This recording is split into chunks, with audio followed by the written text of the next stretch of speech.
দোস্ত আজকে ওরে খাঙ্গারি পড়াবে না। মামা একটু ওয়েট কর, কিছুক্ষণের মধ্যে একটা মুরগি পাই যাম। মামা মুরগিটা পাইছি, তুই একটু রেডিও।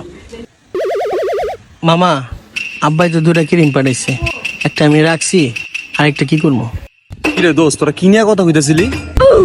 বন্ধু আব্বাই তো দুটা ক্রিম পাঠাইছে বিদেশের থেকে, ফসল লেগা। কি কস মামা? আমি তো কালা আছি, আমি তো একটা রাখছি। তোর লাগবে একটা?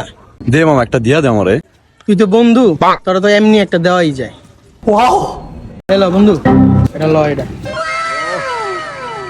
দোস্ত এই জায়গায় কিন্তু খুলিস না, বাসায় যা খুলিস।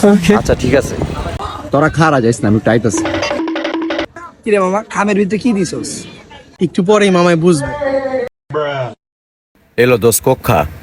এই সবের কোনো দরকার ছিল? ইমরান বাসায় যা নিয়মন্ত লাগাইস। আচ্ছা ঠিক আছে দোস্ত, আল্লাহ হাফেজ, থাক তোরা। অগদিয়া তো বিশ্বাস নেই, দেখি তো আসলে কি দিয়েছে কইলা। আইছে ফর্সা হইতে, তুই কাল্লো যশু কাল্লোই থাকবে। পাবেল, তুই আমলে জরমিট আছে করলি না, তোর একটা শিক্ষা দিন, দাঁড়া। ধর তো মামা, তোর ক্রিম তুই রাখ, আর ওটা চেক করিস, তোর একটা গিফট আছে। দেই তো মামা কি দিছে। নিজের চেহারা আয়নায় দেখছো? তোর আব্বারে কইস তোর লেগা ভালো আমি না ক্রিম আনতে। গজব বেজতি।